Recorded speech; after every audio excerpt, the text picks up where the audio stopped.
fintech lending ilegal ini tidak ada undang-undang yang mengatur mengenai legalitas. Kalau kita lihat undang-undang perbankan contohnya, barang siapa yang melakukan penghimpunan dana tanpa izin atau bank gelap, itu bisa merupakan tindak pidana.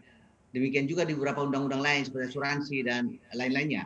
Tetapi fintech ini memang karena masih industri baru, sehingga memang undang-undangnya akan datang belakangan, dan kita harapkan ada undang-undang yang mengatur mengenai fintech secara keseluruhan, bahwa pelaksana kegiatan fintech ini harus mengurusi izin, kalau enggak dia merupakan pidana. Jadi ini yang menjadi masalah yang utama. Tapi kalau masyarakat kita contohnya mengalami kerugian atau intimidasi, teror dari para pelaku ini bisa merupakan suatu laporan pengaduan kepada kepolisian untuk dilakukan proses hukum, karena bisa dijerat dengan KUHP, kemudian juga bisa dijerat dengan Undang-Undang ITE yang saat ini merupakan undang-undang yang berlaku di Indonesia. Jadi perlu ada laporan dari masyarakat kita yang dirugikan tentunya.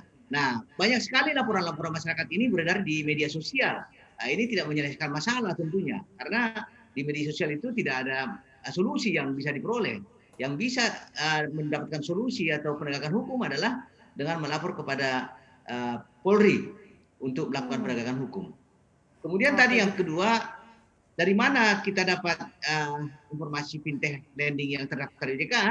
Bisa diakses di website ojk.go.id atau kontak center 157 di OJK, atau WA di 081 157 157 157. Nah, di sana akan dilihat daftar fintech lending yang terdaftar atau berizin dari OJK. Oke, daftar fintech yang berizin dari OJK atau dapat izin ini terus diperbaharui berapa kali nih Pak? Atau mungkin setiap ada yang memang legal langsung dimasukin nih daftarnya ke situ? Iya, setiap ada perubahan data itu langsung diupdate.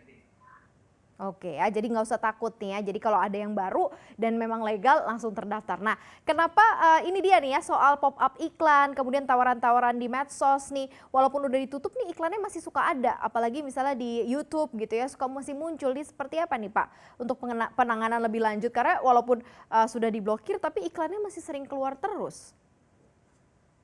Iya, memang benar ini. Jadi seperti saya katakan tadi, memang sangat mudah orang membuat aplikasi, situs web, dan media sosial dari para pelaku ini. Tapi kami selalu berusaha sebelum ada korban, kami sudah melakukan blokir kepada fintech-fintech lending yang baru muncul ini. Jadi upaya kami adalah melakukan pemblokiran secara dini. Dan kami juga bekerja sama dengan Kominfo untuk melakukan cyber patroli, sehingga kami bisa lebih mudah mendapatkan informasi-informasi mengenai penawaran ini secara dini, kemudian dimintakan blokir di Kominfo. Oke, sejauh ini memang seperti itu ya, belum bisa disisir semua begitu ya Pak ya. Nah, langkah lanjutan yang akan dilakukan oleh Satgas Waspada Investasi apalagi nih begitu? Apalagi kan sekarang sudah jelas sekali banyak sekali bermunculan gitu ya fintech-fintech ilegal begitu. Nah, langkah lanjutan yang mungkin lagi disiapkan selain pengembangan literasi atau lebih banyak kasih edukasi apalagi nih Pak Tongam?